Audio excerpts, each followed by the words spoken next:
1973 minha vida conjugal continuava arrastando-se com muita dificuldade, somando amarguras e mais amarguras numa alma já tão machucada. Tinha certeza de estar cumprindo um resgate kármico. Aliás, no dia do meu casamento, quando embarcamos para a lua de mel, a sensação não era aquela de felicidade, habitual nas noivas, mas de alívio. Sentia que era exatamente o que deveria ter feito e isto me dava paz. Por essa época, numa reunião de desenvolvimento de evidência, psicografia e desdobramento de que participava, vi-me repentinamente fora do corpo, subindo uma série de degraus muito largos, como se fossem de uma catedral. Parei diante de uma entidade que era só luz. Não conseguia ver-lhe as feições nem a forma, apenas as mãos estendidas em minha direção. Como se fosse guiada por uma força desconhecida, estendi as minhas e aquele espírito, em rápido movimento, retirou a aliança da minha mão esquerda e em seguida colocou no dedo anular da minha mão direita um anel largo, com bordas de ouro, e no meio alguns minúsculos desenhos em alto relevo, cujo significado jamais entendi. Em seguida, sempre guiada por aquela força estranha, virei-me e retornei ao corpo. Movi a mão esquerda, mas não consegui sentir a aliança. Abri os olhos e vi que ela continuava ali, no meu dedo. Já, na mão direita eu senti o anel, mas não via. Entendi imediatamente o significado da ocorrência. Meu compromisso matrimonial, karmicamente, havia chegado ao fim. Comecei então a planejar separação. Foi quando recebi uma mensagem psicografada por uma das médiuns do nosso grupo, pessoa que nada sabia dos meus problemas. Ela telefonou-me um dia pela manhã, bastante sem jeito, dizendo que de madrugada fora visitada por um espírito que se vestia como árabe, com um turbante muito branco, e que ela já vira várias vezes a meu lado, durante as sessões. Era aquela mesma entidade que chamo de alma amiga. Pois bem, na mensagem ele dizia que estava sempre presente na minha solidão, ajudando-me a superar as dificuldades e me aconselhava a não tomar qualquer atitude precipitada. Disse que deixasse as coisas caminharem naturalmente, porque quando menos esperasse tudo seria resolvido sem a minha interferência, mas conforme estava escrito que deveria ser. Atendi aquele conselho e me tranquilizei. De fato, quando menos esperava, meu marido tomou a iniciativa de ir embora. Foi um alívio indizível no que se referia ao lado emocional, sentimental, de vida e harmonia, mas, no aspecto material, foi terrível. Com 5 filhos, tive de assumir sozinha a manutenção da família, sem ter um emprego e nem mesmo uma profissão, pois a minha, em solteira, fora de comissária de bordo. Até mesmo a casa tivemos de entregar por não poder pagar as prestações. De início, pensei em mandar os filhos para a companhia de parentes no Rio. Mas entendi, felizmente, que se tivéssemos de passar privações, fossem quais fossem, deveríamos estar juntos. Concluí também que teria de aceitar tudo que o futuro trouxesse e comecei a me condicionar a ideia de morar embaixo de um viaduto e pedir esmolas. Aceitei intimamente essa possibilidade porque, assim, tudo que nos ocorresse em termos de dificuldades, ainda seria lucro. Foram muitos anos de lutas insanas e sacrifícios imensos, mas graças a Deus nunca precisamos morar embaixo do viaduto, muito menos pedir esmolas. Trabalhei vários anos vendendo carnês de Montepio de porta em porta, joguinhos educativos em colégios, até que consegui montar uma pequena confecção. Com ela fomos conseguindo sobreviver até que apareceu um cliente de grande potencial que nos permitiu maior estabilidade. Os filhos também puderam continuar seus estudos e foram se formando, um a um. Nesses difíceis e solitários percursos, entretanto, os amigos espirituais estiveram sempre presentes, confortando, dando bom ânimo e afirmando que um dia as coisas iriam melhorar. Se conto estes fatos, mesmo de forma muito superficial, é para mostrar como o mundo espiritual está presente em nossas vidas, quando lhe damos a acolhida e quando procuramos fazer a nossa parte. Dr. Fritz e operação no olho. Era alta madrugada. Acordei, percebendo a presença de espíritos. Um deles, um mentor que bem conhecia, estava acompanhado do Dr. Fritz. Fazia algumas semanas que vinha sentindo fortes pontadas, uma espécie de agulhadas no canto externo do olho direito. Eram muito fortes, incomodando bastante. Não havia pedido qualquer ajuda espiritual por entender que os espíritos têm as suas inúmeras ocupações, por isso não devemos importuná-los, a não ser em casos de premente necessidade. Mas eles estavam ali, dispostos a ajudar, conforme logo percebi. Dr. Fritz disse, com aquele seu sotaque carregado que tão bem conhecia, vamos ver isto, e passou a mexer no meu olho, durante uns 3 ou 4 minutos. Por fim, sempre com aquele inconfundível sotaque falou, quero que faça repouso nesta quinta e sexta-feira. Dito isto saíram todos, ficando o quarto em silêncio. Procurei lembrar-me que dia era aquele e, realmente, era noite de quarta para quinta-feira. Aquelas agulhadas nunca mais voltaram. Veia preta. De outra feita, vinha sentindo há alguns meses umas fortes pontadas atravessando-me a cabeça em ângulo oblíquo, sempre no mesmo lugar, e depois que elas passavam a dor permanecia ainda reverberando por algum tempo. Numa noite, durante o trabalho mediúnico, percebi que um espírito, não sei como, iluminava minha cabeça por dentro e eu podia ver uma espécie de veia fina, preta, atravessando-a lado a lado, exatamente no lugar onde senti as pontadas. Aos poucos, com muito cuidado, ele começou a retirá-la, puxando-a por uma das pontas. Eu sabia que ela continha um líquido grosso, escuro, certamente resíduos energéticos negativos que se haviam acumulado ali, talvez com a finalidade de serem eliminados. Depois disso não mais senti as pontadas. E penso na imensa bondade do Pai, na incansável atividade dos benfeitores espirituais, em sua paciência e complacência, porque percebo, como percebi desde meus primeiros passos no caminho espírita, constante assistência espiritual ao longo dos anos. Não que eles me facilitem as coisas, mas a sua presença dá confiança, alento e sustenta minhas forças, enchendo-me o coração de esperanças sempre renovadas. Quantas pessoas são beneficiadas diuturnamente pelos espíritos e nem se dão conta. Todo ser humano recebe assistência espiritual.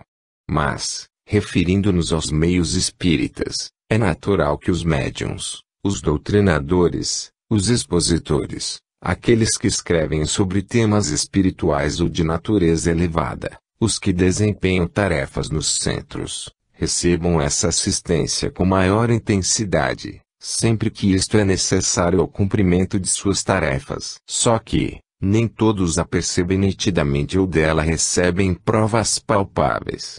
Também poucos têm oportunidade, como esta que estou tendo, para narrar a própria experiência nesse sentido. Se todos o fizessem, imagine de quanta coisa bonita teríamos notícia. Outras experiências mediúnicas. Deus paz. Nos meus primeiros anos de atividade mediúnica, durante uma sessão de desenvolvimento da vidência, psicografia e desdobramento de que já falei, vez por outra me via ante algum fenômeno desconhecido. Certa vez, logo no início da reunião, comecei a sentir-me desdobrando de uma forma muito estranha. Era como se esticasse para cima. O corpo carnal permanecia na cadeira, mas o restante de mim subia, como se fosse uma planta crescendo rapidamente, ganhando altura e, logo, minha cabeça já estava a dezenas de quilômetros acima do chão, numa faixa muito alta. Sentia-me numa dimensão cósmica, que não saberia descrever. Era como se eu fosse um ser sem fronteiras, indimensionado, abarcando a imensidão. E nesse estranho momento percebia certas vibrações, que não sei se eram pensamentos, palavras ou algo desconhecido repercutindo na forma de ideias, como Deus, paz. Deus, amor. Deus, justiça. Deus, inteligência soberana. Deus, harmonia. E no bojo dessas ideias sentia-me integradas vibrações correspondentes. Por exemplo, Deus, paz.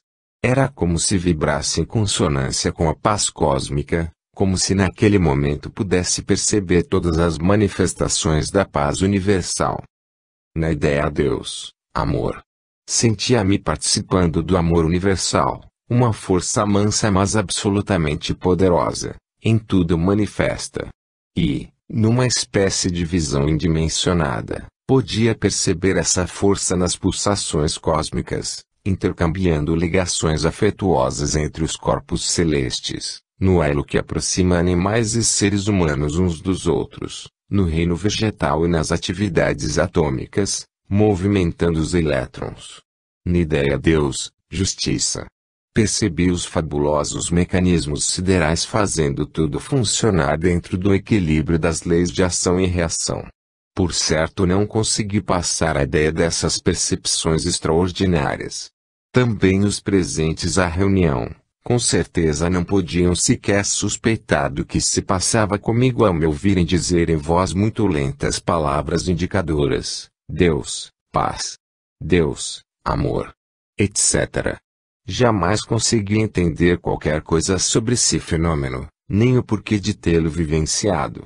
Talvez tenha alguma relação com fatos descritos por alguns autores sobre suas experiências psíquicas, e se faço esta narrativa é para que algum leitor que tenha passado ou passe por algo semelhante, não duvide, pensando tratar-se de imaginação, ou pior, que esteja ficando com a mente perturbada.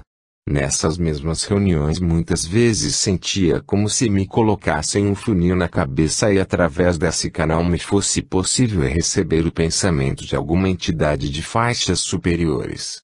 Nessas oportunidades dizia aos companheiros o que estava ocorrendo, mas percebia que a mensagem que lhe transmitia era bem mais pobre do que aquela que recebia. Não conseguia repassá-la em sua beleza e profundidade originais. Com isso, acabei convencida de que a minha tarefa era de fato a desobsessão, o trato com espíritos de baixa condição.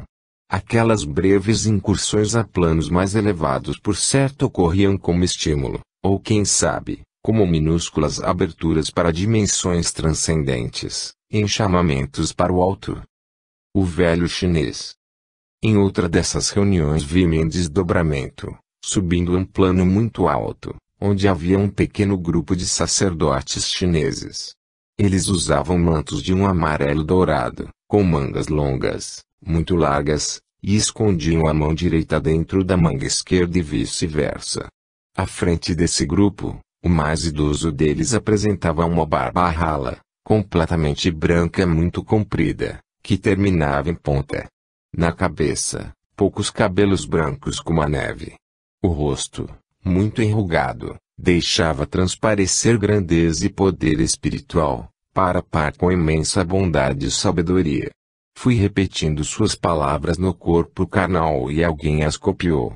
Ele falava, naquela forma simbólica que os orientais gostam de usar, sobre uma linha divisória, imaginária, existente no caminho evolutivo que separa as faixas superiores das inferiores.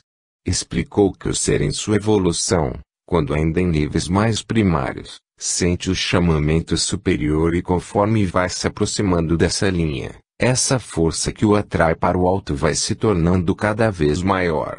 Só que a atração inferior exerce muito poder sobre ele por causa da sua primariedade. Por isso é preciso que tenha muita determinação e força de vontade para conseguir chegar a essa linha e atravessá-la. Só depois que o consegue é que poderá caminhar com menos dificuldade, até que a atração inferior se torne tão fraca e a superior tão forte que a subida possa ser rápida e fácil. Disse também que eles, muitas vezes, desciam das regiões luminosas até essa linha imaginária para ajudar almas amigas que haviam ficado para trás, a atravessarem-na.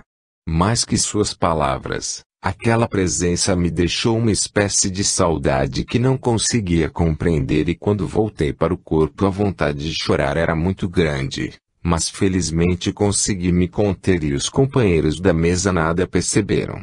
Em outra oportunidade, num exercício de psicografia, Essa mesma entidade manifestou-se falando sobre o significado do culto que é feito ao Senhor por alguns povos, que vê nele a representação de Deus para os homens.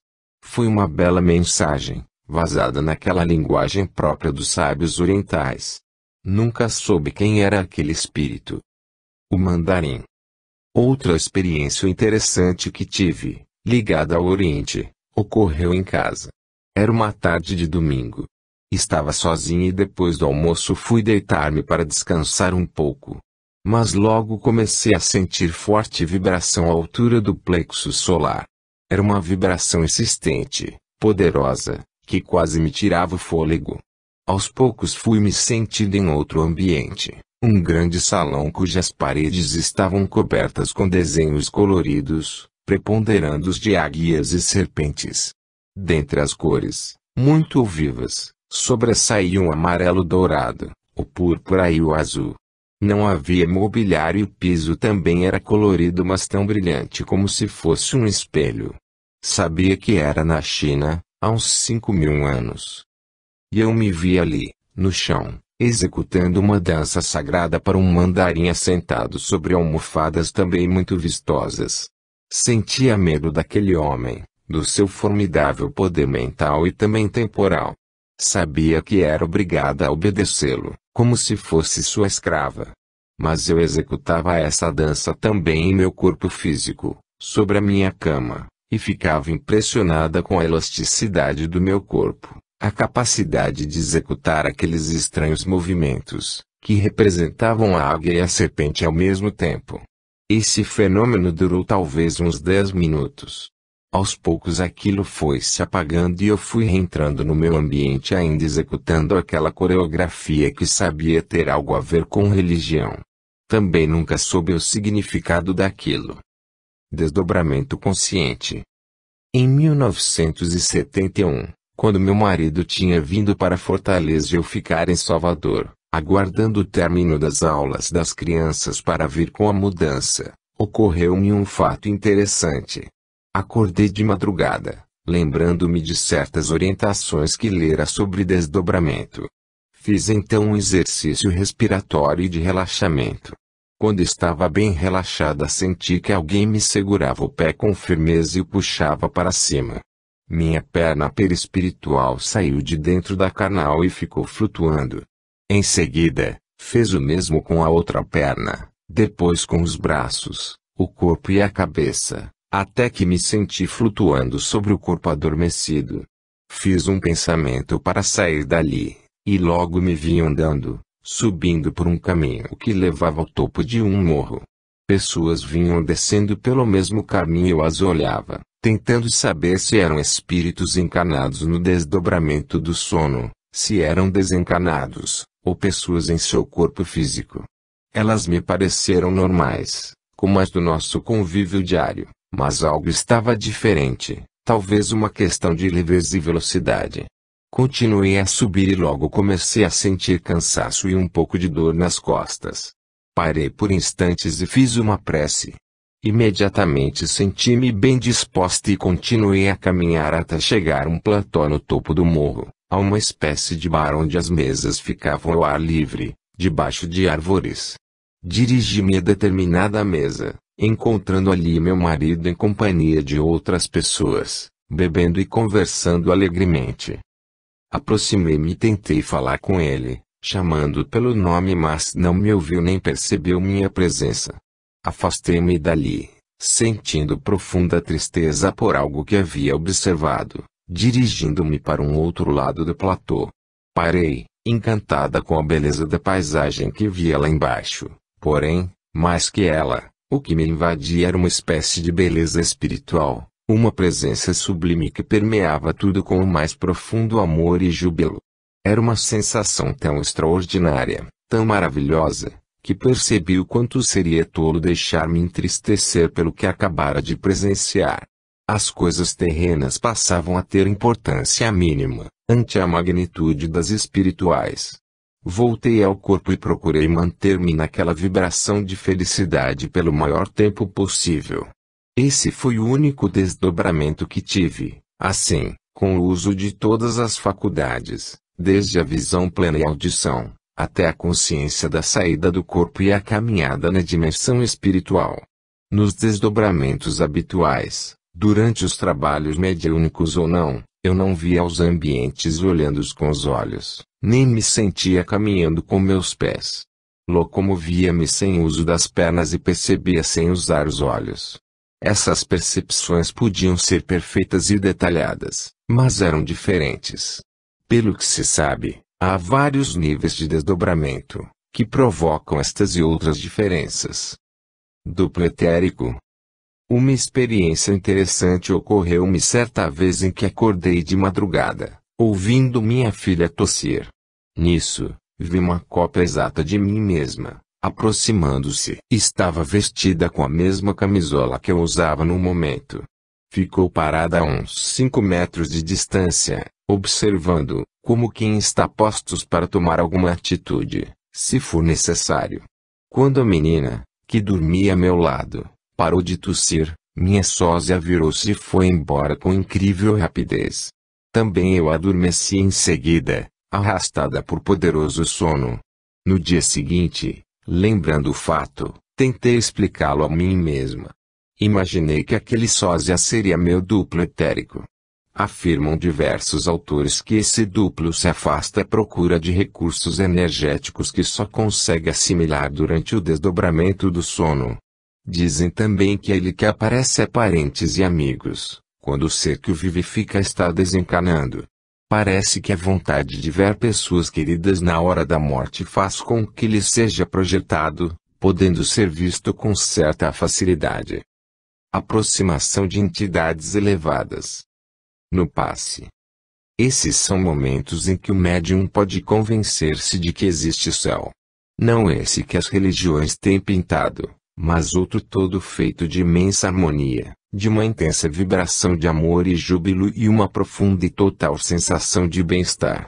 No grupo espírita Horizontes da Vida, quando me preparava para ministrar o passe em alguma pessoa necessitada, pude muitas vezes sentir a presença de uma entidade, dessas que detém grande potencial de amor. Rapidamente tudo mudava e eu ingressava num ambiente sublimado. Uma imensa felicidade me envolvia e sentia-me capaz de amar até mesmo a pior de todas as criaturas da terra ou do espaço, até mesmo a quem tivesse todos os motivos do mundo para odiar, caso os tivesse. Sentia vontade de aconchegar ao peito a pessoa a quem ia dar o passe, para infundir-lhe aquela maravilhosa sensação, aquele amor tão imensurável. E mesmo depois daquele espírito ter se afastado, continuava ainda por muito tempo a sentir os benefícios de sua excelsa presença. Nunca soube quem era. Havia outros que por vezes se aproximavam, principalmente na parte final dos trabalhos, cuja proximidade induzia a elucubrações filosóficas, poéticas ou científicas. Outros ainda, expressavam extrema beleza de oratória, com elevada sensibilidade espiritual. Espíritos sofredores. Os suicidas. Naquelas reuniões de sexta-feira a que já me referi, tive oportunidade de observar inúmeros fenômenos interessantes, como também de presenciar o desenrolar de determinados mecanismos. Numa dessas sessões comecei a perceber a presença de um suicida em deploráveis condições. Tratava-se de um homem de uns 60 anos, cujo sofrimento era cruel.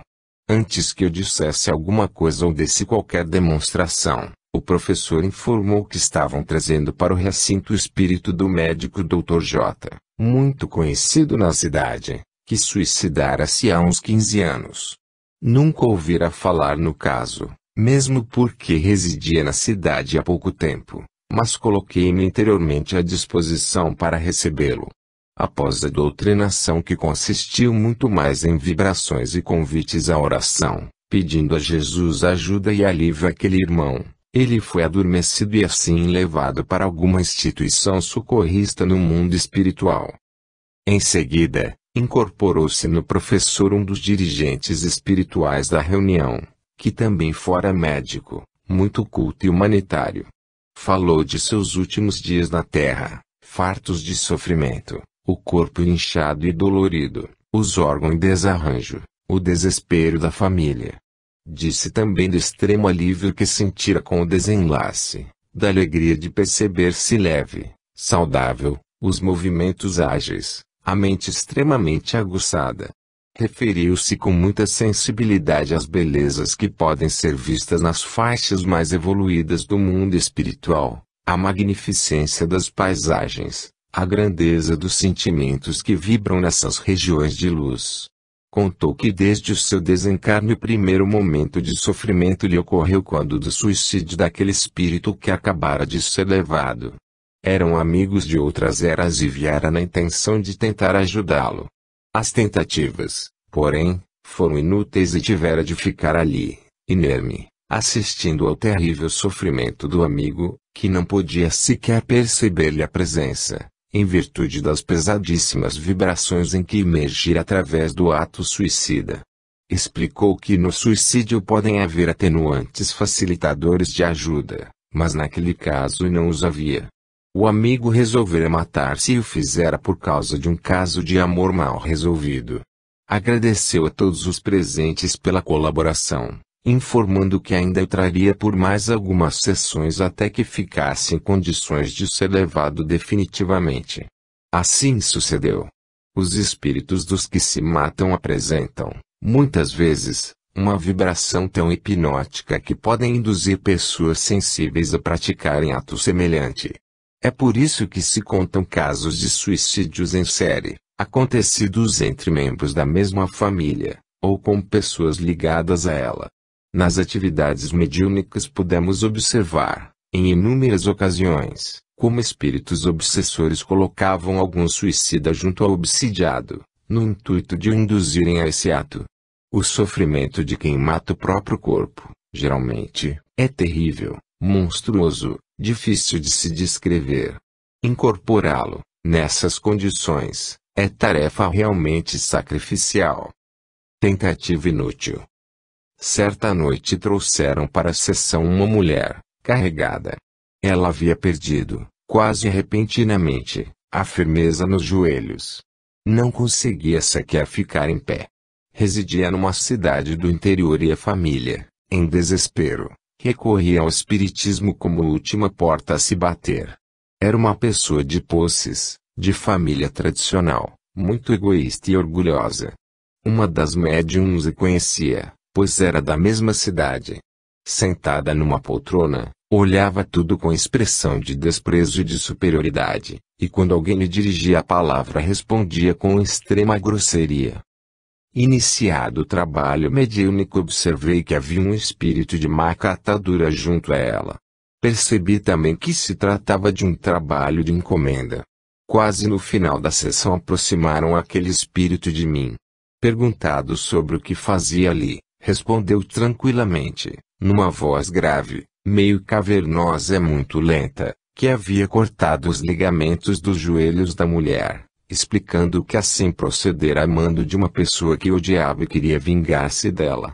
É claro que ele se referia aos ligamentos do corpo espiritual, ou perispírito da paciente.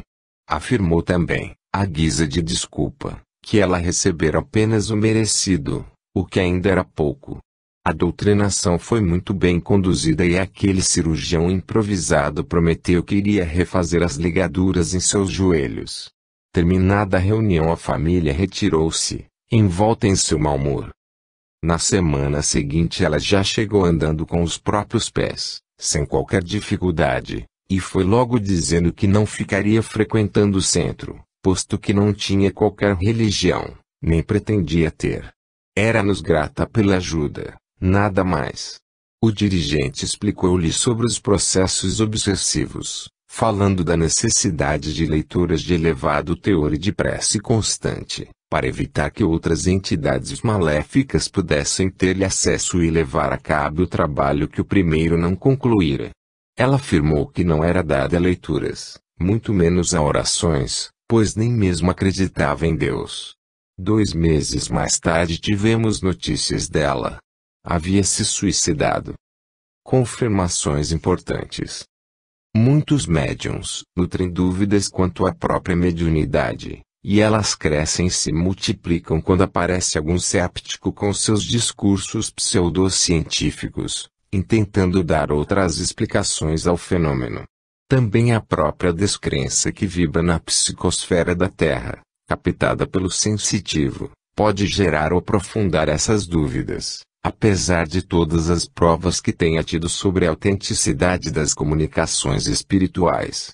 Na verdade, é muito difícil podermos aceitar a ideia de espíritos e do mundo espiritual, já que nossa mente, manifestando-se através do cérebro canal, não encontra nele parâmetros ou registros que lhe permitam identificar outras faixas vibratórias, ou dimensões, além da matéria como a conhecemos. Mas essa descrença é muito ruim para o médium, porque a mediunidade é algo extremamente sensível e as dúvidas podem causar bloqueios. Além disso, podem também proporcionar sintonia com espíritos das sombras que, certamente, irão aproveitar essa oportunidade para perturbar ainda mais, conseguindo muitas vezes fazer abortar uma promissora tarefa. Por isso é bom que o médium, vez por outra, tenha alguma prova da realidade das suas faculdades. Deve, no entanto, manter-se atento para não permitir geração de vaidade ou qualquer sentimento de superioridade. Modo geral, quando ocorre alguma confirmação dessa natureza, as pessoas ficam vendo o medianeiro com certa admiração e isto pode ser-lhe muito prejudicial, se não souber trabalhar o próprio interior. Acidente aéreo. Logo que iniciou-se a parte mediúnica dos trabalhos, desdobrei-me, e me vi no local onde havia acontecido um acidente aéreo. Eu sabia que se tratava do avião da VASP que caíra na Serra da Aratanha, no Ceará, em 1982. Já se haviam passado muitos anos, mas era como se tudo tivesse ocorrido há apenas alguns minutos ou horas. Pessoas, que eu sabia serem espíritos dos que haviam desencarnado, corriam de um lado para outro em grande desespero, procurando por seus corpos e também pelos pertences. Presenciei cenas de horror que não devem ser descritas. Depois de algum tempo retornei, percebendo que havia alguém comigo. Era uma mulher, que em seguida incorporei. Ela estava desesperada, chorando, com saudade dos filhos e do marido. Observei que sua mente vagava entre a cena do acidente e o lar e ela se queixava do descaso dos familiares, afirmando que não lhe davam atenção. Também percebi que tinha forte ligação com alguém que se encontrava na sala. Naquelas reuniões era permitida a presença de pessoas necessitadas de ajuda espiritual e naquela noite havia umas 10 ou 15. Nêmora, a dirigente do trabalho no plano material, conduziu a doutrinação com perfeição. Observei que ela percebia com exatidão o que se passava e conseguiu fazer a pobre mulher aceitar a ideia de que já havia desencarnado. Depois dos primeiros momentos de desespero, aquela criatura sofredora acabou entendendo que precisava deixar o antigo lar, onde sua presença vinha causando dificuldades e transtornos à família. Mais calma, fizeram-na adormecer e ela foi retirada e conduzida pelos trabalhadores da casa. Ao término da sessão, um homem e uma mulher vieram falar conosco. Eram irmãos. Ele contou que a esposa desencarnara naquele acidente na Serra da Aratanha e que tanto ele quanto os filhos, vez por outra, viam-na dentro de casa, chorosa, desesperada, e isto os estava perturbando muito. Já haviam procurado vários recursos, mas em vão, e o problema vinha se agravando tanto que sua irmã decidira-se, apesar de ser muito católica, a procurar ajuda no espiritismo. Disse também que identificara a esposa, sem qualquer dúvida, naquela incorporação. Isto foi muito importante para mim, como mais uma daquelas provas de que o médium necessita vez por outra, para poder acreditar nas próprias faculdades e não se deixar levar por dúvidas destrutivas. Mas o fato suscitou algumas indagações, porque eu me via no local do acidente, pouco depois dele ter ocorrido, quando já se haviam passado muitos anos. Por certo, a mente daquele espírito ficara presa às cenas da catástrofe que lhe marcou tão profundamente a existência ao aproximar-se de mim. Estando em estado receptivo, incorporei aquelas lembranças, participando das imagens e sensações que ela trazia, gravadas na memória. Espíritos que não sabem que já morreram. Muitas pessoas se espantam pelo fato de tantos espíritos se manifestarem nas sessões, sem saberem que já morreram. Isto acontece por causa do despreparo da imensa maioria das pessoas com relação ao assunto. Os materialistas, acreditando que tudo se acaba com a morte, não conseguem assimilar a ideia de que já morreram, quando sentem-se perfeitamente vivos. Os cristãos das mais diversas religiões têm concepções tão arraigadas sobre céu e inferno que também não aceitam a possibilidade de terem morrido, quando quase tudo à sua volta permanece semelhante ao que era antes. Isto, porque a dimensão espiritual adjacente à Terra lhe é parecida e grande parcela dos que desencarnam continua em seus antigos ambientes. Esses espíritos percebem que algo mudou, que as pessoas não lhes dão a menor atenção. Uns acham que estão vivendo algum pesadelo, outros que enlouqueceram, outros ainda, permanecem em estado de perturbação, sem definir raciocínios, e há também aqueles que sabem mas não aceitam a possibilidade de já terem desencarnado. Só o conhecimento espírita pode evitar tanto sofrimento e perturbação, não só para aquele que desencarna, como também a seus familiares e amigos, porque a sua presença, na condição de sofredor, acarreta inúmeros problemas às pessoas com as quais passa a conviver, em regime de sintonia. Os perigos de uma doutrinação errada. Eu havia passado o dia preocupada com acidentes de veículos. Vez por outra me passava uma rápida impressão de violenta colisão. À noite, assim que me concentrei, no início dos trabalhos, vi-me envolvida num ambiente onde ocorrera um grave acidente, numa estrada muito movimentada. Havia um rapaz bem jovem, quase um adolescente, deitado na beira da estrada, com o corpo todo arrebentado. Fui mergulhando naquele jovem, ou ele em mim, e podia sentir seu desespero, pelo fato de perceber-se em estado grave e ninguém lhe dar atenção. Já incorporado, pedi ajuda, contando o que ocorrera e dizendo que precisava ser levado imediatamente a um hospital. O doutrinador daquela sessão era um senhor bastante rude e não conhecia as sutilezas de uma diplomacia, tão necessária quando se lida com os dramas humanos, e foi logo dizendo ao pobre rapaz: "Você já morreu, meu irmão. O que você precisa agora é cuidar do seu espírito." Aquilo foi um choque terrível para o pobre jovem. De início, ficou apatetado, sem conseguir assimilar a realidade. Em seguida começou a gritar dizendo que era mentira, que era tudo mentira, que ele estava apenas ferido, mas não morto. Mas as palavras do doutrinador ressoavam dentro dele e já lhe parecia que não mais se encontrava no mundo dos vivos. Começava a entender que estava morto. Seu desespero foi tão grande que não consegui conter-lhe os gritos e, de repente, desincorporou-se violentamente, fugindo, desesperado. O doutrinador, assustado com aquela reação, procurou desculpar-se dizendo que um espírito desencarnado precisa acima de tudo conscientizar-se da sua situação, a fim de poder ser ajudado. Se há alguém que desencarna já idoso é preciso ter muito tato e cuidado na maneira de dizer-lhe que já morreu, quanto mais a uma pessoa jovem, cuja vida física lhe é arrebatada assim, repentinamente, de forma absolutamente inesperada. E melhor que ela própria vá entendendo o que lhe aconteceu e essa tarefa é bem mais prudente deixar nas mãos dos espíritos, que saberão quando e como agir. Entendo que nesses casos o melhor é acalmar o sofredor, informando-lhe que será levado a um hospital onde receberá os devidos cuidados. Em seguida, falar-lhe sobre a importância de aproximar-se de Deus, em oração, buscando ajuda e convidá-lo a uma prece, que poderá ser feita pelo próprio doutrinador, acompanhada mentalmente pelo grupo. Levá-lo a orar é muito importante nesses momentos.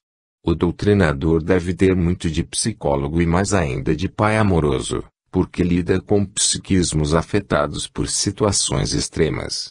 Em qualquer condição é sempre o amor, apoiado na sabedoria, no bom senso e também no conhecimento, que melhor consegue alcançar de forma benéfica o universo interno de alguém. Por que a incorporação é importante para o sofredor? O enforcado. Aquela sessão das sextas-feiras, que tantas vezes tenho citado, já ia em meio quando aproximaram de mim um espírito que se suicidara por enforcamento. Seu estado de sofrimento era terrível. Fazia um desesperado esforço para respirar, mas a garganta estava completamente fechada, não passava ar.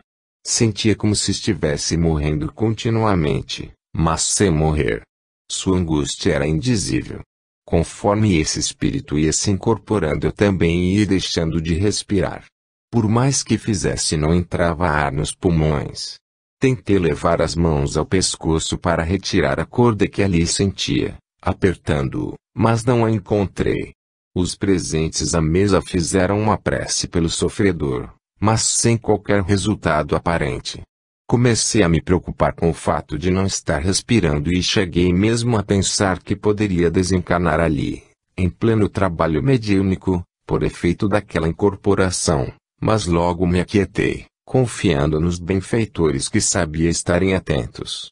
Quando a falta de ar já estava se tornando insuportável, percebi que estavam retirando o sofredor e logo pude respirar a longos e profundos haustos.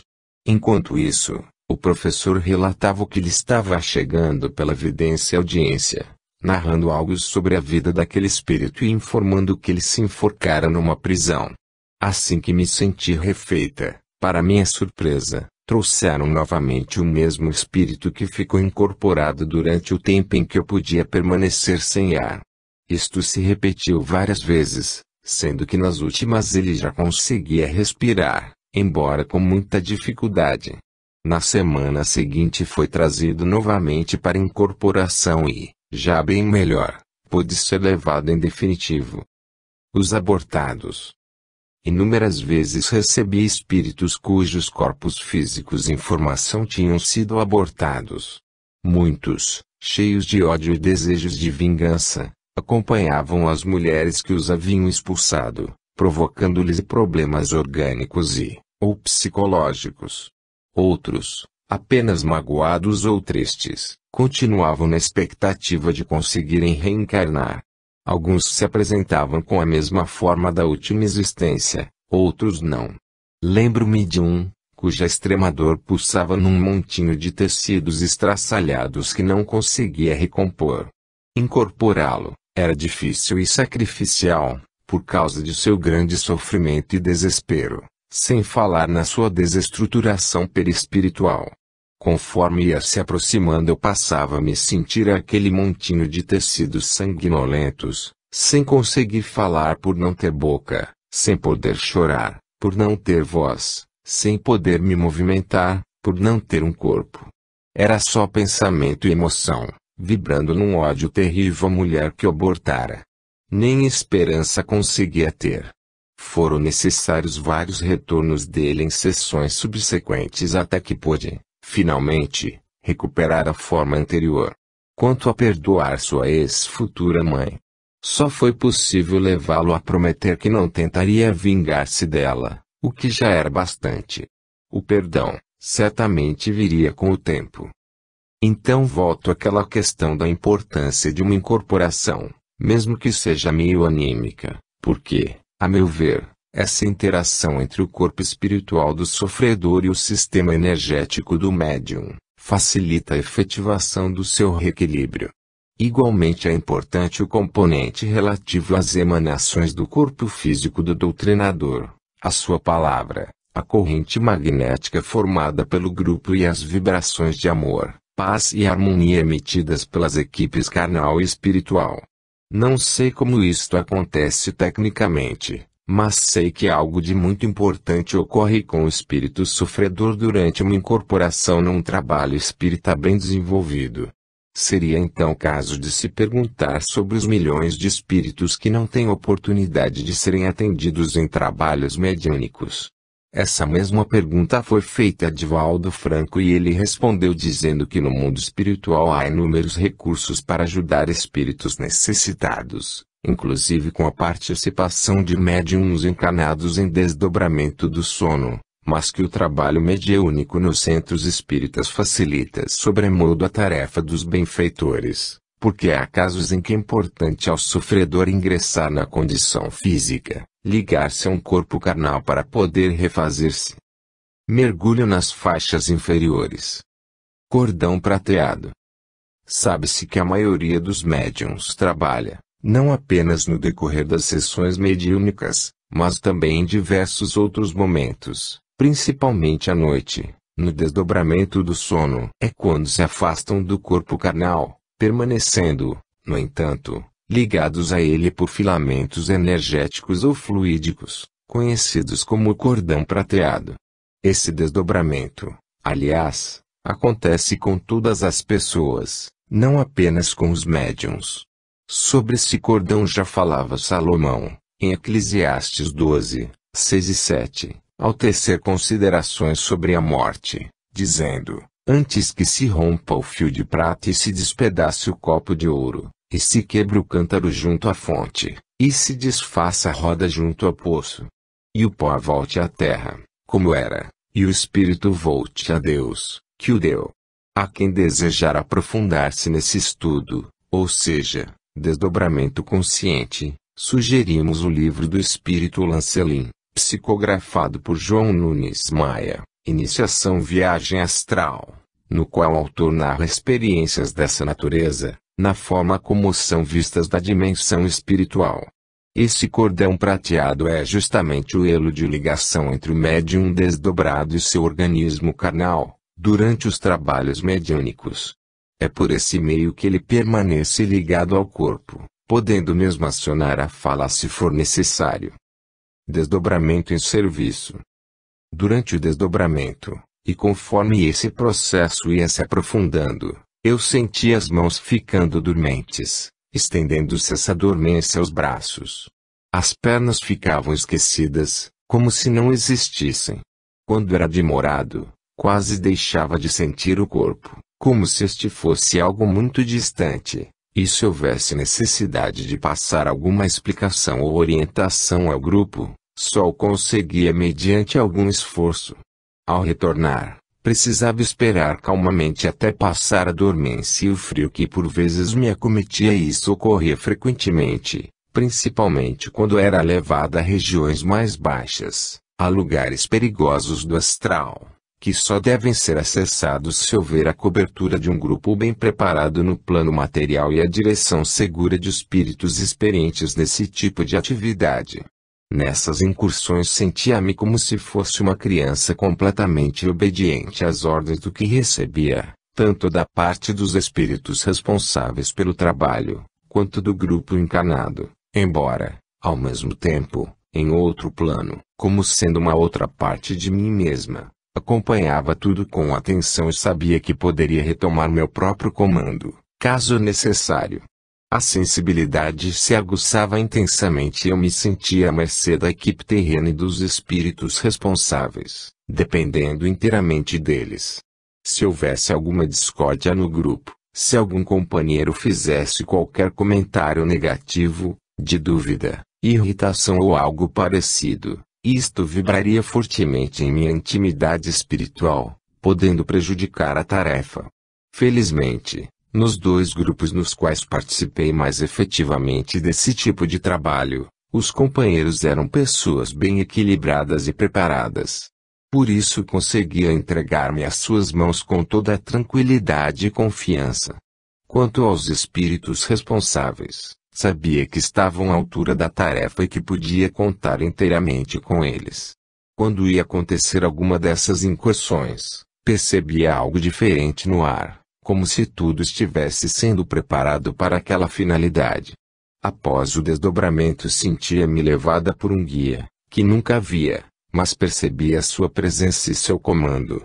Numa dessas ocasiões amarraram-me uma corda na cintura e me foram descendo num poço estreito e profundo. Antes, porém, o guia me tranquilizara, dizendo que teria de descer sozinha, mas tivesse confiança neles, pois estariam dirigindo-me o tempo todo e nada de mal me aconteceria. Fui descendo mais e mais até desembocar numa zona espiritual muito baixa. O ambiente era pesado, aflitivo, angustiante. Não me sentia com coragem para continuar. Disse isso ao grupo encarnado, através dos órgãos da fala do corpo carnal, e este, de imediato, mobilizou-se em vibrações de força e tranquilidade, direcionadas a mim. Senti imediatamente uma onda energética me envolvendo, trazendo-me grande alívio e segui em frente. Não percebi a presença do guia, mas sabia que ele estava atento, comandando-me cada passo, mesmo à distância. Entrei numa imensa caverna iluminada com uma fogueira, cujas chamas avermelhadas dançavam seus reflexos no ambiente, através da fumaça que fluía pelo espaço. Havia também, aqui e ali, tochas presas às paredes. O ar era pesado e o ambiente espiritual dos piores que se possa imaginar.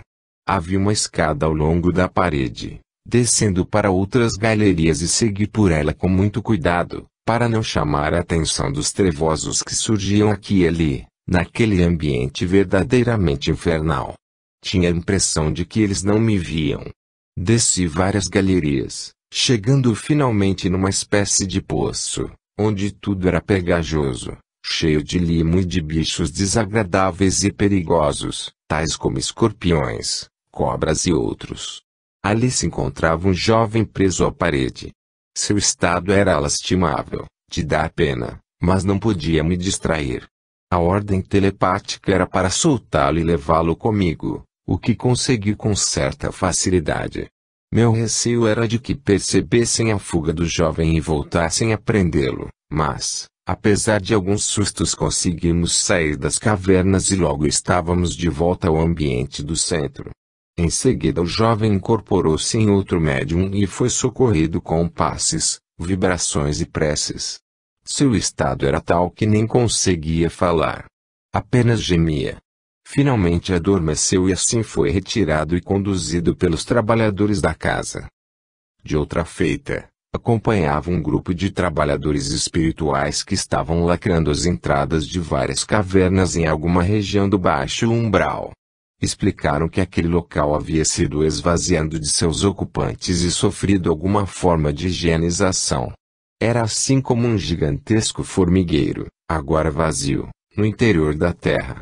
O lacre era para não permitir o ingresso de novos habitantes. Alguém comentou, dizendo que algumas regiões umbralinas estavam sofrendo esse tipo de faxina. Essas incursões às zonas mais baixas ocorriam com muita frequência, mas sempre com alguma finalidade útil, ou informativa. Na maioria das vezes para buscar algum espírito necessitado de ajuda. Quando havia outros médiuns de desdobramento presentes à reunião, geralmente fazíamos o trabalho em conjunto. Certa vez, fomos em dupla ao fundo do mar. Havia um navio que tinha afundado há muito tempo, mas um dos marinheiros, pareceu-nos que era o que lidava com as máquinas, não queria afastar-se dali. Dizia-se todo queimado pela água fervente da caldeira que explodira, mas recusava-se a ir embora. Foi bastante difícil convencê-lo, mas finalmente conseguimos levá-lo até o centro, onde foi devidamente esclarecido, através da incorporação em outro dos médiuns do grupo. Poderia narrar muitos outros fatos, mas ficaria cansativo e repetitivo. Orientações de trabalho por caminhos estranhos. A caneta. Estava, certa tarde, conversando com uma amiga, excelente médium, quando ela disse, de repente, estou vendo alguém colocando uma caneta nas tuas mãos. É uma tarefa que te estão dando. Fiquei imaginando de que poderia tratar-se, já que havia descartado a psicografia, como possibilidade de trabalho espiritual. Havia observado durante algum tempo as atividades psicográficas que eram desenvolvidas em determinado centro, quando na parte final da reunião uma das médiuns recebia mensagens que lia em voz alta. Eram dirigidas a alguém, cujo primeiro nome apenas era citado, e o conteúdo delas era do tipo que serve para quase qualquer pessoa. Antes de iniciar a leitura ela perguntava, por exemplo, quem é Lúcia? Aqui tem uma mensagem para ela. E quem assina é Antônio. Dificilmente não havia uma Lúcia presente, e esta se apresentava dizendo se conhecia ou não algum Antônio, já desencarnado. Se não conhecesse, este ficaria sendo algum espírito simpático e a mensagem era lida com todo fervor e ouvida com unção. Se não houvesse alguém com esse nome na sala, a médium perguntava quem conhecia alguma luz e então a mensagem lhe era enviada, depois de lida. Aquilo me desgostava muito.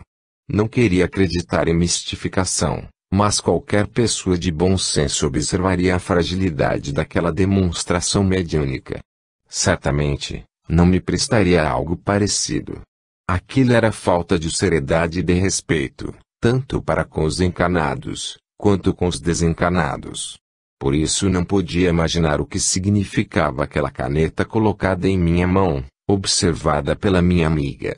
Não podia pôr em dúvida a sua evidência porque já tivera subejas provas da sua autenticidade. Pouco tempo depois comecei a sentir uma grande inquietação e dentro dela, as primeiras ideias de uma história infantil, na qual os personagens, vivenciando inúmeras aventuras, aprendiam ao mesmo tempo rudimentos de inglês. E as ideias vinham com a força de uma enxurrada e, mesmo sem entender para que poderiam servir, comecei a escrevê-las. Aos poucos foi surgindo a ideia completa, que seria a base de um curso de inglês para crianças, enriquecido com jogos interessantes. Durante todo o tempo em que escrevi esse trabalho permaneci completamente tomada por aquela espécie de inquietação. Meu marido, que militava na área de vendas, comprou a ideia e tratou de pô-la em prática com a confecção de kits desse curso, que seriam comercializados. Mas durante a sua implantação aconteceu a nossa separação e tudo aquilo serviu, principalmente, como um primeiro passo, uma espécie de ensaio para atividades futuras no terreno literário. Também, por essa época, no afã de levar a outras pessoas o conhecimento espírita, consegui um espaço semanal no jornal Tribuna do Ceará e parti, vibrando de entusiasmo, à procura de quem pudesse escrever essas matérias. Falei com alguns companheiros da reunião das sextas-feiras, dentre os quais havia escritores, professores universitários e médicos, acreditando ingenuamente que aceitariam com alegria aquela incumbência, mas todos foram encontrando, um a um, desculpas ou razões para se recusarem a colaborar. Não podia acreditar que um espírita capaz de escrever bem sobre a doutrina pudesse negar-se, podendo fazer abortar uma oportunidade como aquela. Indignada, resolvi tentar escrever alguma coisa e, assim, levei 2 matérias para o editor do jornal, certíssima de que não seriam aceitas, mas para minha surpresa, depois de lê-las, chamou um funcionário mandando que as publicasse nos domingos seguintes. E assim, durante um ano escrevi semanalmente na Tribuna do Ceará e por mais 10 anos no maior jornal local, O Povo. Nunca mais deixei de escrever sobre espiritismo, para jornais, o programa de rádio que é todo escrito, peças de teatro, roteiros para vídeo e nos últimos anos, livros. Foi esse o significado daquela caneta colocada por um espírito na minha mão. Os pássaros falantes.